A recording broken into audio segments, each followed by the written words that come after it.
రాధా ఇద్దరూ భైరవుడి కోసం ఎక్కడెక్కడో వెతుకుతూ ఉంటారు. వాళ్ళకి తను ఎక్కడా దొరకడు. ఎందుకంటే భైరవుడు నా ప్రేయసిగా నాతోనే తిరుగుతూ ఉంటాడు. అవునా? ఒకవైపు రాధా తన మిత్రవర్గం భైరవుడి కోసం వెతికి వెతికి అలసిపోతారు. కానీ ఈలోగా సుదేవి భైరవుల వివాహం జరిగిపోయి ఉంటుంది. మా ప్రేమ కోసం నువ్వు చాలా కష్టపడుతున్నావు కృష్ణ. నీకెలా ధన్యవాదాలు చెప్పాలో నాకు అర్థం కావటం లేదు కృష్ణ. లేదు భైరవ, ఇదంతా నేను నీకోసం కాదు, నా కోసం చేస్తున్నాను. కృష్ణుడు ఏం చేసినా సరే ప్రేమ కోసమే. ఈరోజు కూడా ప్రేమకి ప్రేమ పరిభాష చెప్పడానికే ఇదంతా జరుగుతుంది.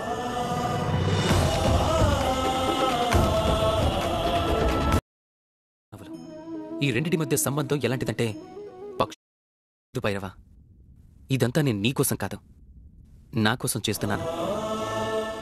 కృష్ణుడు ఏం చేసినా సరే ప్రేమ కోసమే. ఈరోజు కూడా ప్రేమకి ప్రేమ పరిభాష చెప్పడానికే ఇదంతా జరుగుతుంది.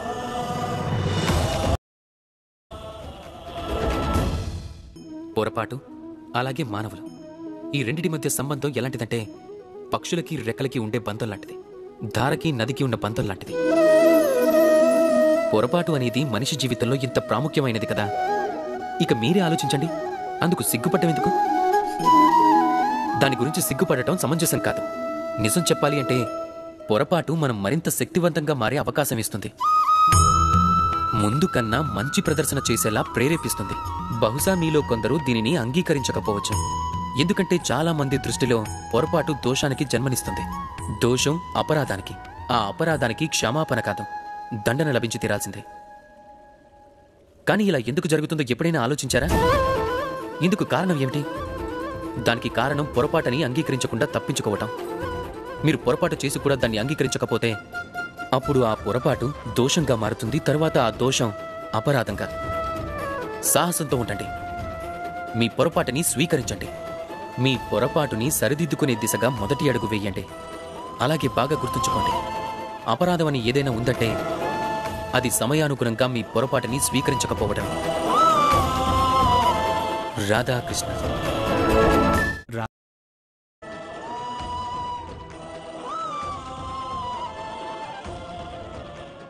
ఒక మనిషికి వేరే వస్తువుతో భావనతో పరిచయం ఉన్నా లేకపోయినా భయం అలాగే భవిష్యత్తు, ఈ రెండూ ఒక వ్యక్తి మనసులో ఎప్పటికీ ఉంటాయి.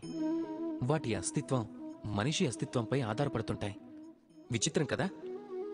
భయం అనేది ఏంటో మీకు తెలియదు, అది అపరిచితం. అందుకే మీకు భయం వేస్తుంది, మీకు తెలియకుండా ఏం జరుగుతుందో అని. భవిష్యత్తు అనేది ఇంతవరకు జరగని సంఘటన. అలా జరగని దాని గురించి మీకు చింత ఎందుకు? మీ చేతుల్లో ఉండేదే వర్తమానం. వర్తమానంలో కర్మలని స్వచ్ఛమైన మనసుతో చేయండి. అలానే ఆలోచించండి, మీ కర్మలని ఇంకా ఉన్నతంగా ఎలా ఆరంభించగలరు. మీరు విశ్వసించాల్సింది ఒక్కటే, వర్తమానంలో కర్మలని స్వచ్ఛమైన మనసుతో ఆచరిస్తే భయం దానికదే తొలగిపోతుంది. మీ భవిష్యత్తు ఫలాలు తప్పకుండా మధురంగా ఉంటాయి. అందుకే భయానికి భవిష్యత్తుకి భయపడటం మానేయండి. ఈ వర్తమానంలో జీవించండి. రాధాకృష్ణ.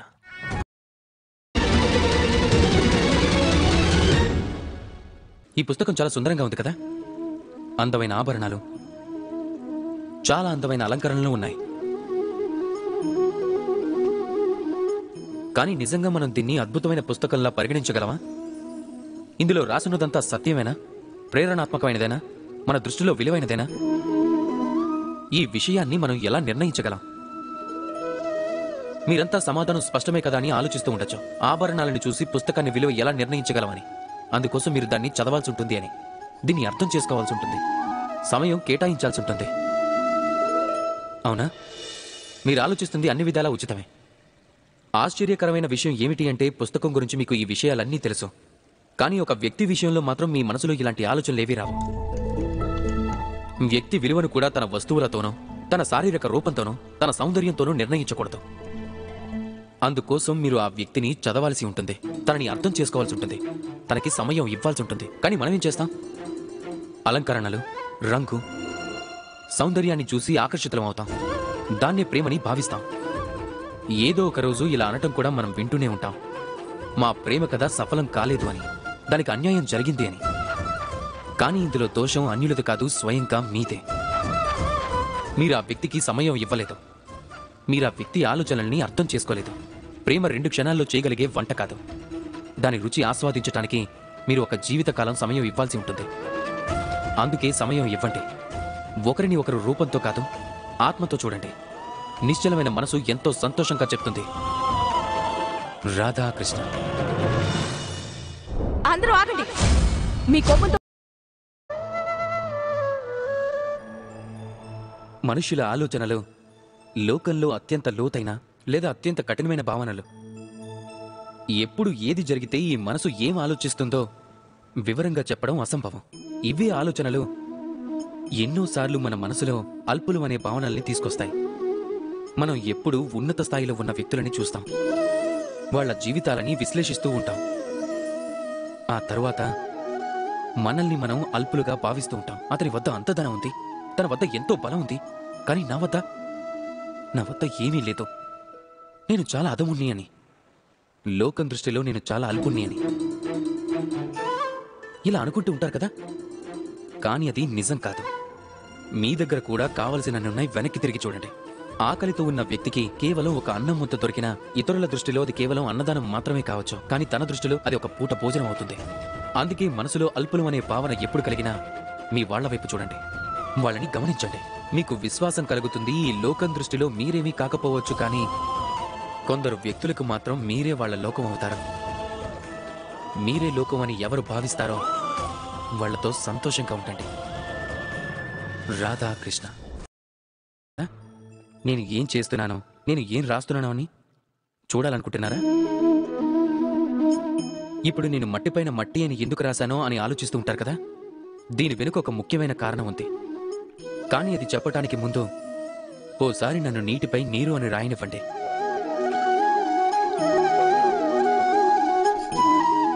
చూసారా, నేను రాసింది మీకు కనిపించడం లేదు కదా. ఇదే మీ మొదటి ప్రశ్నకు నా సమాధానం. మట్టిపైన మట్టిని రాయటం ఎంత సరళమో నీటిపైన నీరు అని రాయటం అంతే కష్టం. సంబంధాలు కూడా కొన్ని ఇలాగే ఉంటాయి. ఏర్పరచుకునేటప్పుడు మట్టిపైన రాయటం అంత సులభం, బాధ్యత నెరవేర్చుకునే సమయాన నీటిపైన రాయటం కన్నా కఠినం. ఇక్కడ ఉత్పన్నమయ్యే ప్రశ్న ఏమిటంటే నీటిపై రాయటం ఎలా అని.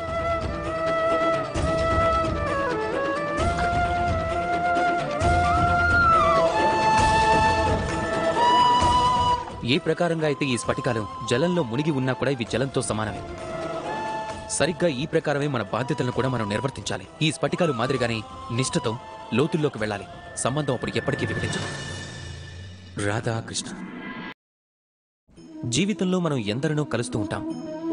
మీరు కూడా ఇలాంటి వాళ్ళని చాలా మంది కలిసే ఉంటారు. వారిని వారు ఎప్పుడూ అసమర్థులుగా భావిస్తూ ఉంటారు, నిరాశకి లోనై ఉంటారు. వాళ్ళు ఈ నిర్ణయానికి లోనై ఉంటారు, ఈ జీవితంలో వారు ఏ కార్యం కూడా సాధించలేరు అని, వారు అసలు ఏమీ చెయ్యలేరు అని, ఏ పనికి వారు యోగ్యులు కారు అని. కానీ అది నిజం కాదు. నిజానికి ఈ లోకంలో అసమర్థులంటూ ఎవ్వరూ లేరు. అలాంటి అక్షరమూ లేదు, మంత్రోచ్చారణకి అర్హత లేనిది. అలాంటి ఏ మూలిక కూడా లేదు, ఔషధంగా మారలేనిది. అలాంటి విషం ఏదీ లేదు, సమయానుగుణంగా అమృతంగా మారలేనిది.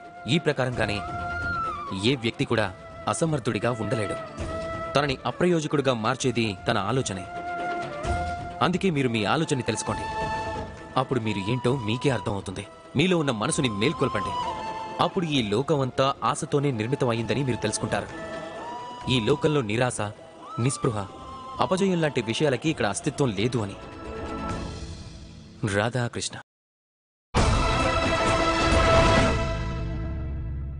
యదా యదా హి ధర్మస్య గ్లానిర్భవతి భారత అభ్యుత్థానామధర్మస్య తదాత్మానాం సృజామ్యహం. ఎప్పుడెప్పుడు ఈ భూమిపై పాపం పెరుగుతుందో, ధర్మానికి కీడు జరుగుతుందో, అప్పుడు నేను ఈ భూమిపైకి వస్తాను. ఇది మీ అందరికీ తెలుసు. కానీ మీరెప్పుడైనా ఆలోచించారా, ఎందుకు ఈ భూమిపై మానవ రూపంలో అవతరిస్తానని? ఎందుకు నేను మనిషి రూపంలో మీ మధ్య ఉంటానో ఈ రోజు వివరిస్తాను. లోకంలో పాపం అలాగే పుణ్యం సమతూకంగా నడుస్తూ ఉంటాయి. కానీ పాపం ఎప్పుడైతే తన పరిమితి దాటిపోతుందో నేను ప్రవేశించాల్సి ఉంటుంది. కారణం ఏమిటంటే మీరు నన్ను రమ్మని పిలుస్తారు. ఆలోచించద్దు, నేను మీలోనే కొలువై ఉంటాను. కేవలం మీరు మీలో కొలువై ఉన్న పరమాత్ముణ్ణి పిలుస్తూ ఉంటారు. అందుకే నేను రావాల్సి ఉంటుంది, మీకు నిజం తెలపటానికి. సర్వశక్తులు మీలోనే దాగున్నాయని. కానీ మీరేం చేస్తారు? నన్ను గౌరవిస్తారు, నన్ను పూజిస్తారు, శక్తి కావాలని నన్ను అడుగుతారు, మీ ప్రతి కోరికని నా ముందుంచుతారు. మీ భక్తి వల్ల నాకు ఎటువంటి సమస్య లేదు. నా సమస్య అంతా కేవలం మీ భావనతోనే, మిమ్మల్ని బలహీనపరిచే భావన. పరమాత్ముణ్ణి ఆరాధించండి, అలానే మీలోని ఉన్న ఆత్మని కూడా నమ్మండి.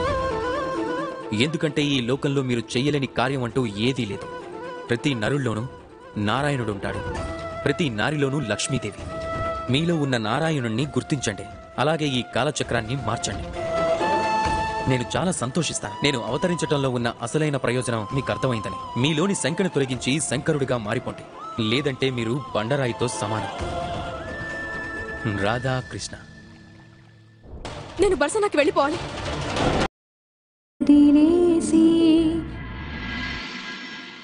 మీరెప్పుడైనా ఆలోచించారా లోకంలో మనతో ఎక్కువగా ముడిపడి ఉండేది ఎవరు అని? కొందరు తల్లిదండ్రులు అని అంటారు, కొందరు మిత్రులు అని అంటారు, కొందరు పత్ని అని అంటారు, ఇంకొందరు వారసులు అంటారు. లేదు, ఈ లోకంలో మనతో ముడిపడింది ఏదైనా ఉంది అంటే అది కేవలం సమయం. సమయమే మన గతం, సమయమే మన వర్తమానం, అలాగే సమయమే మన భవిష్యత్తు. కానీ మనం ఏం చేస్తూ ఉంటాం? మనతో ముడిపడి ఉన్న సమయాన్ని, ఎంతో అమూల్యమైన సమయాన్ని మనం వృధా చేస్తూ ఉంటాం. కొందరు భవిష్యత్తు గురించిన తీపి కలలో తేలుతారు, మరికొందరు గడిచిన కాలంలో మునుగుతుంటారు. కానీ ఒక్కసారి ఆలోచించండి, గడిచిన కాలం మీరు ఆలోచించటం వల్ల అనుమాత్రమైనా మారదు. అలా అని భవిష్యత్తు గురించి మీరు ఎక్కువగా ఆలోచిస్తూ ఉండిపోయి మీ వర్తమానాన్ని వృధా చేస్తూ ఉంటే అప్పుడు మీ భవిష్యత్తు కూడా గడిచిన కాలంగానే మారుతుంది. అందుకే ఈ రోజు గురించి మాత్రమే ఆలోచించండి, దాన్ని ఉన్నతంగా మార్చుకోండి. మీ భూతకాలం, మీ భవిష్యత్తు వాటికవే ఉత్తమంగా మారిపోతాయి. రాధాకృష్ణ. నీకిచ్చిన ప్రమాణం నెరవేర్చుకునే సమయం సందర్భంలో మీతో చెప్పే ఉంటారు, ఈ లోకం దుఃఖానికి మూలమని, ఈశ్వరుడి పట్ల భక్తి ఆ దోషం నుంచి దూరం కావటానికి మార్గమని. కానీ ఆలోచించండి, నిజంగా ఈ లోకం దుఃఖసాగరం అయ్యుంటే ఆ విధి మిమ్మల్ని ఇక్కడ జన్మించేలా చేస్తుందా? ఆ ఈశ్వరుడు ఇక్కడ ఎలా అవతరిస్తాడు? ఎప్పుడైతే సమస్యలు మన పరిధి దాటి వెళ్తాయో అప్పుడు మనం ఈ లోకంపై ఆరోపణలని మొదలు పెడతాం. ఇక్కడ ప్రజలు నేలపైకి నేను రాకున్నా బాగుండేది అనుకుంటారు. ఒక రైతు విశాలమైన బంజర భూమిని అతను తన కష్టంతో పచ్చగా కలకలలాడే పంట భూమిగా మారుస్తాడు. ఒక దర్జీ తన వద్దకి ఒక సాధారణ వస్త్రం వచ్చినా సరే తను తన శ్రమతో దానికి ఒక సుందరమైన రూపాన్ని ఇవ్వగలుగుతాడు. మీరు కూడా బాగా శ్రమించండి. మీరు ఏ లోకంలోకి వచ్చారనేది ముఖ్యం కాదు, అలాగే మీరు ఇక్కడికి ఎలా వచ్చారన్నది కూడా ముఖ్యం కాదు. విలువైనది ఏదైనా ఉంది అంటే అది కేవలం ఒకటే, మీరు వెళ్ళిన తర్వాత అప్పుడు మీరు ఈ లోకంలో ఏం వదిలి వెళ్లారనేది. ఈ ఆలోచనతోనే బతకండి. ఒకరి దృష్టిలో నరకంలో ఉన్న దేన్నైనా మీరు ఒక స్వర్గంలా మార్చి వెళ్లారు అంటే అప్పుడు మీ జీవితం అలాగే మీ లోకం రెండూ ధన్యమైపోతాయి. రాధాకృష్ణ.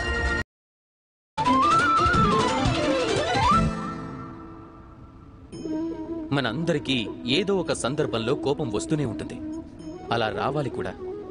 మనుషులం కదా, ఈ భావాలతోనే మనం ముడిపడి ఉన్నాం. కానీ ఈ కోపం అనేది ఎందుకు వస్తుంది? ఎప్పుడైనా మీరు ఆలోచించారా? ఈ కోపం ఎప్పుడొస్తుంది అంటే మన మనసు కోరుకున్నట్లు ఏదైనా జరగకపోతే, ఎవరైనా మన మాటల్ని అంగీకరించినప్పుడు, ఎప్పుడైనా మనకి పరాజయం కలిగినప్పుడు. కానీ ఈ పరిస్థితులన్నింటికీ కారణం ఒక్కటే ఉంటుంది. ఎక్కడో ఓ చోట, అలానే ఎక్కడో ఒక స్థానంలో మనం బలహీనం అవుతాం. కోపం అనేది మన బలహీనత వల్లే జన్మిస్తుంది. ఆ తర్వాత అదే మన అతిపెద్ద బలహీనతగా మారుతుంది. ఒకవేళ కోపాన్ని మన అదుపులో పెట్టుకోకపోతే అప్పుడు భ్రమ జన్మిస్తుంది. ఒకవేళ భ్రమని అదుపులో పెట్టుకోకపోతే విచక్షణ కోల్పోవటం మొదలవుతుంది. ఒకవేళ విచక్షణని అదుపులో పెట్టుకోకుంటే ఆ వ్యక్తి యొక్క ఆలోచనే నాశనం అవుతుంది. ఆలోచించి అర్థం చేసుకునే శక్తి శూన్యం అవుతుంది. ఆ విధంగా ఆ వ్యక్తి యొక్క పతనం మొదలవుతుంది. అందుకే మీ ఆవేశాన్ని అదుపులో పెట్టుకోండి, అలాగే మీ మనసుని ప్రశాంతంగా ఉండేలా చూసుకోండి. రాధాకృష్ణ. ఈ భూమిపై మనుషులు కలిసి ఉంటారు. ఆనందం, బాధ కలిసిమెలిసి పంచుకుంటారు. అవసరం వచ్చినప్పుడు సహాయం చేస్తారు, సహాయం తీసుకుంటారు కూడా. కానీ నిరంతరం సహాయం తీసుకోవడం న్యాయమేనా? ఇప్పుడు మీలో కొంతమంది అనొచ్చు ఖచ్చితంగా న్యాయమే అని, అందులో తప్పే ఉంది అని, మనిషి మనిషికి సహాయపడతాడు అని. మీరు ఖచ్చితంగా నిజమే చెప్పారు. కానీ నిరంతరం సహాయం తీసుకోవడం న్యాయం కానే కాదు. కారణం ఒకవేళ మళ్ళీ మళ్ళీ సహాయం తీసుకోవడం అలవాటైతే మీకు మీరే బలహీనులైపోతారు. మీకు మీరే మార్గం వెతుక్కోటానికి బదులు అన్నిటికీ మీరు ఇతరుల సహాయం అడుగుతూ ఉంటారు. ఇక రెండో విషయం, సహాయంతో పాటు కలిసొస్తుంది ఉపకారపు భారం. మీరు ఎవరి సహాయం అయితే తీసుకుంటారో వాళ్ల ముందు తలంచుకొని ఉండాల్సి ఉంటుంది. అందుకే కష్టాల్లో కూడా బాగా ఆలోచించి మాత్రమే సహాయం తీసుకోవాలి. ఎందుకంటే కష్టాలు కొన్ని రోజుల తర్వాత తీరిపోతాయి, కానీ ఆ ఉపకారపు రుణభారం ఏదైతే ఉందో అది జీవితాంతం మీ మీదే ఉంటుంది.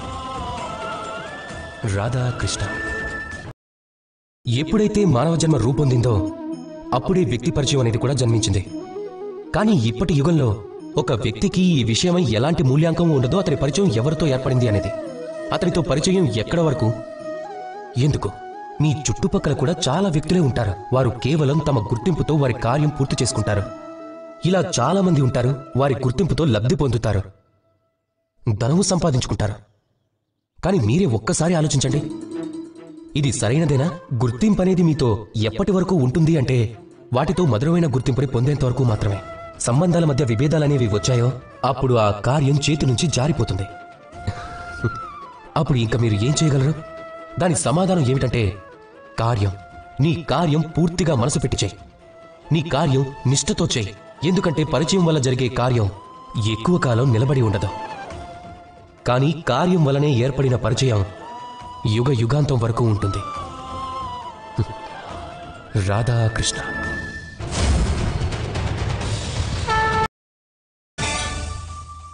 నరుడు ఈ భూమిపై జన్మించే సమయం, అలాగే నరుడు ఈ భూమిని వదిలి వెళ్లే సమయం, ఈ మధ్య కాలాన్నే జీవితకాలం అంటారు.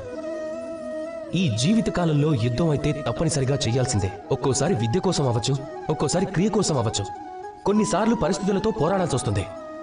కానీ ఈ యుద్ధం ఎదుర్కోవలసిన సమయంలో ఈ ప్రకృతి మనకి ఒక చక్కటి గుణాన్నిచ్చింది, అదే ప్రయత్నం. మీరు ఎప్పుడైనా చిన్నపిల్లవాడిని చూసారా? తను ఏమీ చెప్పలేకపోతాడు, ఏమీ అర్థం చేసుకోలేకపోతాడు. కానీ తన చిన్ని దేహంతో తన చుట్టూ ఉన్న పరికరాలను తాకాలని చూస్తాడు. నిలబడతాడు, పడతాడు, మళ్ళీ నిలబడతాడు. ఆఖరికి తన కాళ్లపై నడవటం నేర్చుకుని తీరుతాడు. ఎందుకంటే తను తన మనోధైర్యాన్ని కోల్పోలేదు. జీవితంలో యుద్ధక్షేత్రాలు చాలా వస్తాయి. కొన్నిసార్లు ఓటమికి ఎదురు వెళ్లాల్సి వస్తుంది. కానీ ఓడేది ఎవరు అంటే ఎవరైతే మనోధైర్యాన్ని కోల్పోతారో.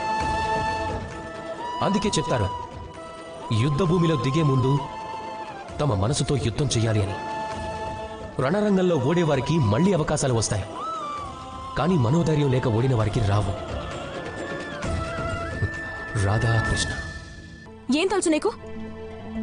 నేనిప్పుడు అమ్మ మన కోసం పాయసం చేసినప్పుడు దాన్ని మనం చాలా ఇష్టంగా తింటాం. ఎందుకు? అసలు ఇంతకీ అమ్మ పాయసం ఎలా చేస్తుంది? ముందుగా అది పాల యొక్క కలయికతో మొదలై తరువాత తీపితో కలిసి ఆ తర్వాత అలా కాసేపటి వరకు దాన్ని ఉడకనిస్తాం. సులభమే కదా?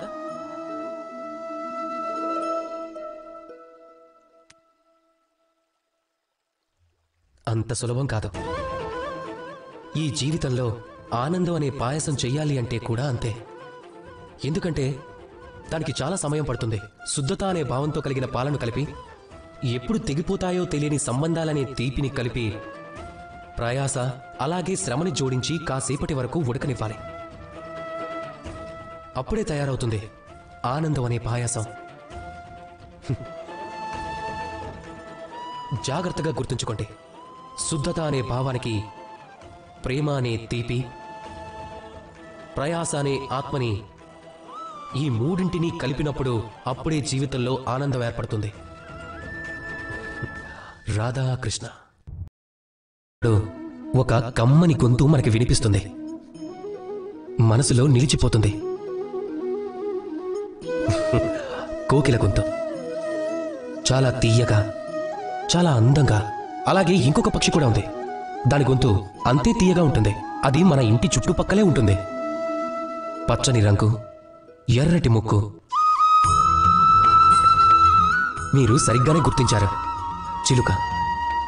ఈ రెండు పక్షులని మనం చాలా ఇష్టపడతాం, మనసుకి శాంతినిస్తాయి. కానీ ఈ రెండిటికి చాలా పెద్ద తేడా ఉంది. కోకిల అన్ని చోట్ల స్వతంత్రంగా ఉంటుంది. చిలుక చాలా వరకు మన ఇళ్లల్లో పంజరాలలో బందీ అయి ఉంటుంది. ఎందుకు జరుగుతుంది అలా? ఎప్పుడైనా ఆలోచించారా? ఎందుకంటే కోకిల తన మాటలు మాత్రమే మాట్లాడుతుంది, కానీ చిలుక ఇతరుల మాటలను అనుసరిస్తుంది.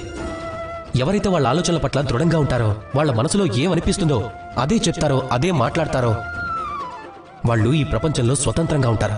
ఎవరైతే ఇంకొకరిని అనుసరిస్తారో వాళ్ళు ఆత్మచింతనను వీడి బందీ అయిపోతారు. ఒకసారి పంజరంలో, ఒక్కోసారి బాధలో. మరి మీరు ఏమవ్వాలనుకుంటున్నారు? కోకిల లేక చిలుక? నిర్ణయం మీదే. రాధాకృష్ణ.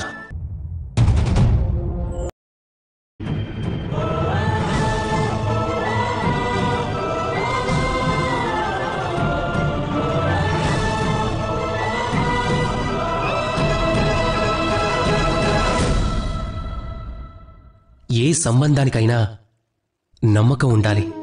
ఇప్పుడు ఏర్పడే ప్రశ్న ఏమిటి అంటే, నమ్మకం ఎవరి మీద ఉండాలని.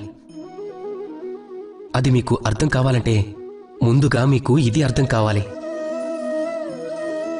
కట్టటానికి ఉపయోగపడే తాడు దృఢంగా ఎలా తయారవుతుంది? ప్రతి తాడు మూడిటితో పెనవేసుకుంటుంది.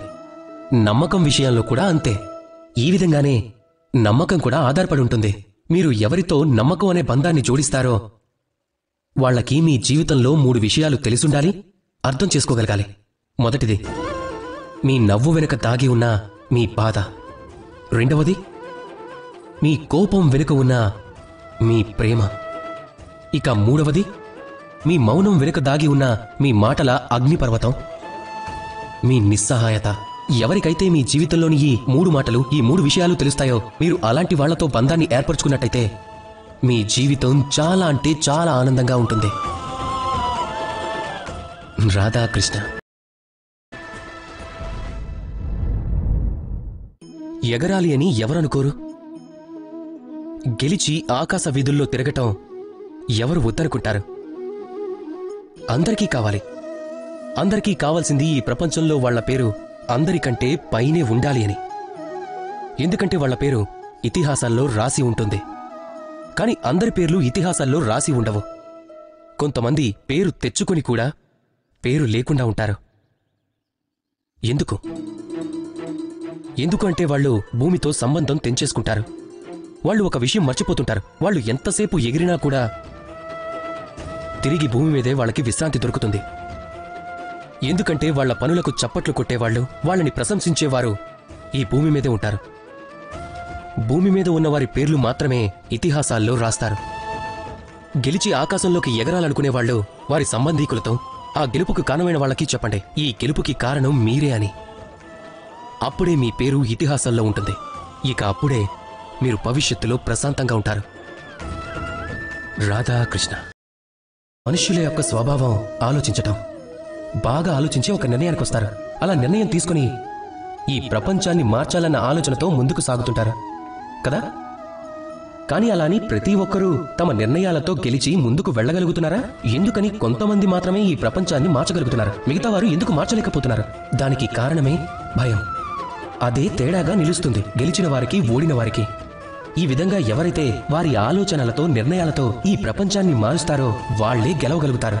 ఎవరైతే వారి ఆలోచనలను, నిర్ణయాలను భయంతో మార్చుకుంటారో వాళ్ళు ఓడిపోతారు.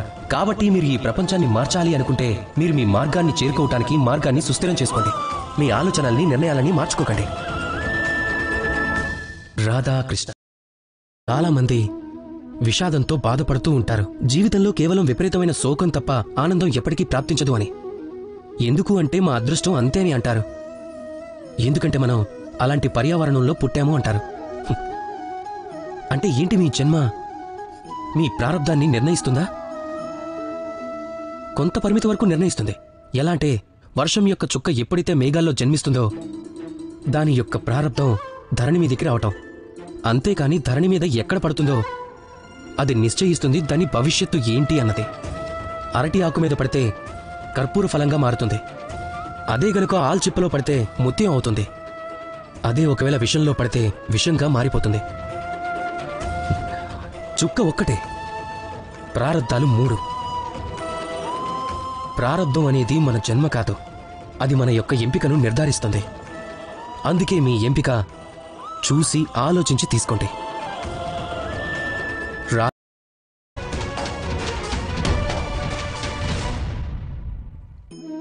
ఎత్ర నార్యస్తు పూజ్యంతే రమంతే తత్ర దేవతాః. అంటే ఎక్కడ ఆడవాళ్లు పూజించబడతారో అక్కడ దేవతలు ఉంటారు అని. మనం ఇది ఒప్పుకుంటాం కూడా. కానీ ఇది మీరు ఎంతవరకు చేస్తున్నారు? మీరు ఈ విధంగా అనొచ్చు, అందరితో సమానంగా చూస్తున్నాము అని. వాళ్ళ పుట్టినరోజు నాడు, పెళ్లి రోజు నాడు వాళ్ళకి బహుమతులు ఇస్తున్నాం, శుభాకాంక్షలు చెప్తున్నాము అని. అంటే ఏంటి? మనం ఈ విధంగా చేస్తే అది సరిపోతుందా? మీరే ఆలోచించండి. ఒక స్త్రీ తన భర్త కోసం, తన తండ్రి కోసం, తన కొడుకు కోసం, తన సోదరుడి కోసం ఎన్నెన్నో చేస్తుంది. అలాంటి స్త్రీకి శుభాకాంక్షలతోనో బహుమతులతోనో సంతోషం ఇవ్వగలమా? స్త్రీకి బంగారు ఆభరణాలు అక్కర్లేదు, అలాగే పట్టు వస్త్రాలు కోరుకోదు. తనకి కావలసినది మర్యాద మాత్రమే, అది అందరి ముందు, అలాగే ఏకాంతంలో కూడా. తనకి కావలసింది మీ సమయం, మీ సహకారం. అలాగే వీటితో పాటు కాస్త సమయం తనతో గడిపితే మీ జీవితంలో తన స్థానం సమానమే అన్న భావం వస్తుంది. అప్పుడే మీరు చెప్పగలరు, యత్ర నార్యస్తు పూజ్యంతే రమంతే తత్ర దేవతాః. రాధాకృష్ణ. అప్పుడప్పుడు మీ అమ్మగారు, మీ నాన్నగారు మీ మంచి కోసం, మీకు మంచి జరగడం కోసం ఇలా అంటూ ఉంటారు, తనకి దిష్టి తగిలింది, తనకి దిష్టి తీయండి అని.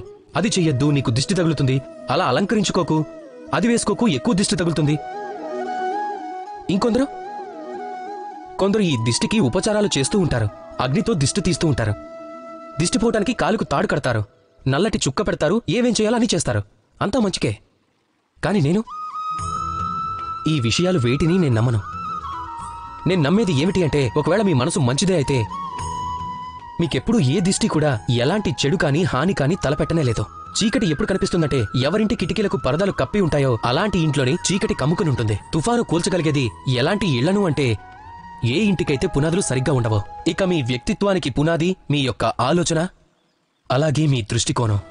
ఒకే సంఘటనని ఒకే స్థలంలో, ఒకే స్థితిలో మీరు మంచిదిగానూ చూడగలుగుతారు, అలాగే చెడ్డదిగానూ చూడగలుగుతారు. నిర్ణయం మీదే. ఈ ప్రపంచాన్ని ఎలా చూస్తారో మీకు అలానే కనిపిస్తుంది. అందుకే గుర్తుపెట్టుకోండి, మీకు తగిలిన దిష్టిని కాదు, మీ దృష్టికోణాన్ని జాగ్రత్తగా చూసుకోండి. ఎప్పటి నుంచో ఉన్న నానుడి ప్రకారం ఈ ప్రపంచంలో చెడు దిష్టికి ఉపచారాలనేవి ఉన్నాయి, అంతేకాని చెడు దృష్టికి కాదు. అందరూ ప్రేమతో చెప్పండి, రాధాకృష్ణ. మీరు చిన్నప్పటి నుంచి ఎన్నో పొడుపు కథలను విప్పే ఉంటారు, అవునా? అయితే ఈరోజు మరొకటి విప్పండి. మీ జీవితంలో ఎటువంటి వస్తువు మీకు అత్యంత మిత్రువు, అలాగే అత్యంత శత్రువు కూడా?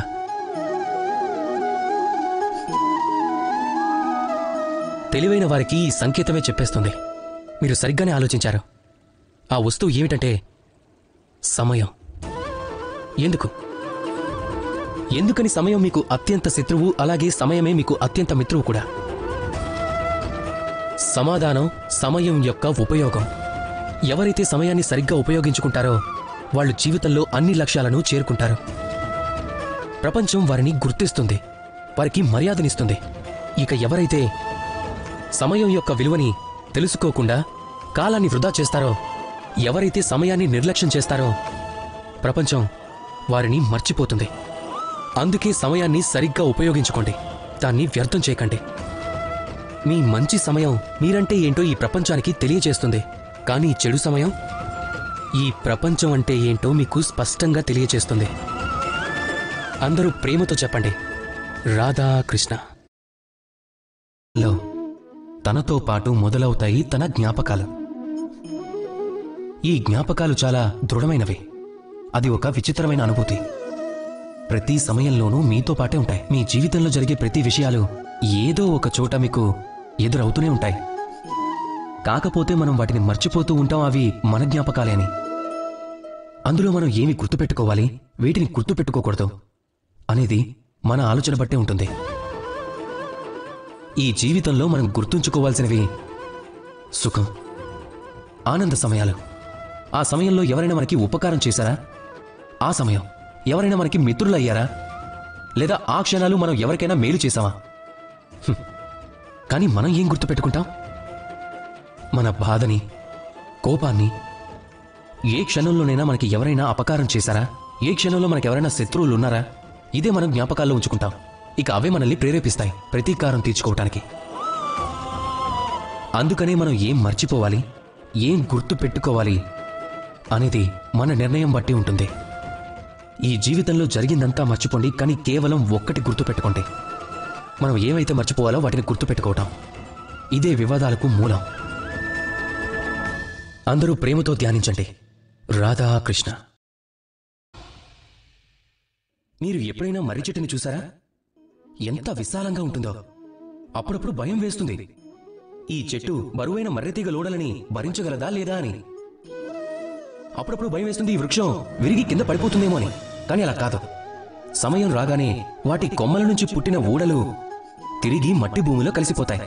అవే ఊడలు స్వయంగా చెట్టుగా మారి ఆ వృక్షానికి అండగా ఉంటుంది. అదేవిధంగా పరులకు ఉపకారం చేసినవారు, సత్కార్యాలు చేసినవారు, వారి గురించి వాళ్ళు చింతించాల్సిన అవసరమే లేదు. ఎందుకంటే వారి కర్మలే కవచంలా మారి వారిని రక్షిస్తాయి.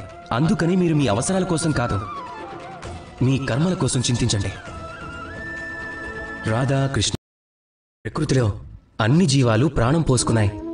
ఆకలిని తీర్చుకోవటానికి ఆహారాన్నిచ్చింది. దానిని మనం పొందటానికి శ్రమించాల్సి ఉంటుంది. మన శ్రమకు తగ్గ ఫలితం మనకు లభిస్తుంది. అవునా? ఈ ప్రకృతిలో ప్రాణం ఉన్న జీవులలో కేవలం మనిషి ఒక్కడే ధనం అనే ముద్రని సృష్టించడం జరిగింది. దానిని సంపాదించడం నేర్చుకున్నాడు. ఇక ఆశ్చర్యకరమైన విషయం ఏమిటంటే, కేవలం మనిషి ఒక్కడే ఎంత సంపాదించినా తృప్తి చెందడం లేదు. ఎందుకు? దీనికి కారణం ఆశ. ఈ ప్రకృతిలో ఏ జీవం అయినా శాకాహారి లేక మాంసాహారి. జీవించటానికి అవసరమైనంత మాత్రమే కష్టపడుతుంది, అదనంగా ఏది దాచుకోదు.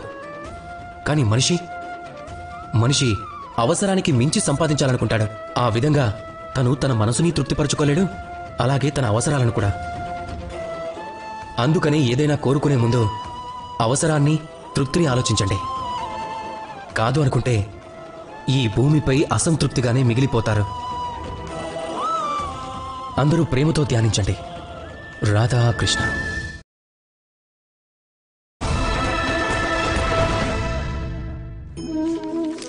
మన జీవితంలో విద్య ముఖ్య పాత్ర పోషిస్తుంది. విద్య మనిషి జీవితంలో జీవనం సాగించడానికి ఒక కళను నేర్పిస్తుంది. జీవితం జీవించటం నేర్పిస్తుంది. మనం వెళ్ళిపోయిన తర్వాత కూడా మనకంటూ ఒక పేరుని సంపాదిస్తుంది.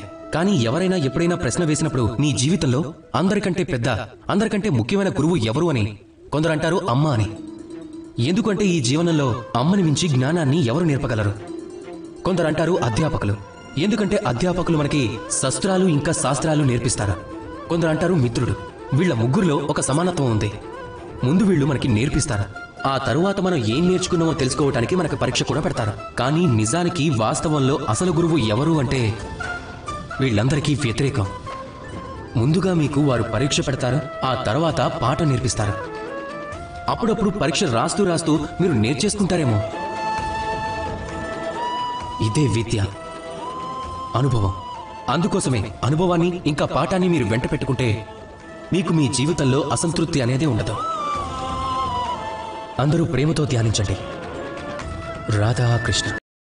మన జీవనంలో సమయం అనేది ఎలా అయినా ఉండనివ్వండి. మనం మనవాళ్లతో ఉంటే కొంచెం వింతగా ఉంటుంది. అది సుఖమైతే పెరిగిపోతుంది, అదే దుఃఖమైతే మనలోనే ఉండిపోతుంది. మన అనుకున్న వాళ్లతో సమయం ఎలా గడిచిపోతుందో మనకు తెలియదు కదా. కానీ ఆలోచించండి, మిమ్మల్ని ఇలాంటి ఒక ప్రదేశంలో వదిలిపెట్టారే అనుకోండి. ఎక్కడైతే మీకు సంబంధికులనేవారు ఉండరో, మీకంటూ ఒక వ్యక్తి అనేవారు ఉండరు, మిత్రులనేవారు కూడా ఉండరు, అప్పుడు ఏమవుతుంది? ఒక్కొక్క క్షణం చాలా నెమ్మదిగా గడుస్తుంది. ఎప్పటి వరకు ఇది అలా గడుస్తుంది అంటే మీరు ఎవరినైనా మీ వారిని చేసుకునేంత వరకు. ఇక్కడ ప్రశ్న ఏమని ఉత్పన్నమవుతుందంటే, మీకు మీవారు అనేవారు ఎవరు? మీ రక్తం పంచుకు పుట్టిన వాళ్ళు మీ సంబంధికులవుతారా? లేక మిత్రుడు ఎవరితోనైతే మీరు చిన్నతనం నుంచి ఎదుగుతూ వచ్చారో వారా? మీ తోటివారా లేక మీతో కలిసి పనిచేస్తున్నవారా? ఎవరు మనవారవుతారు?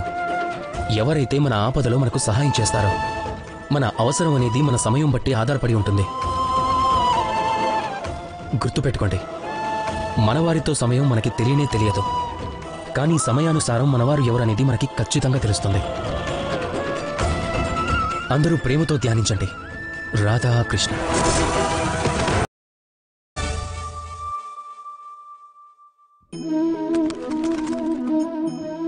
నేను కొన్ని పక్షులను చూశాను.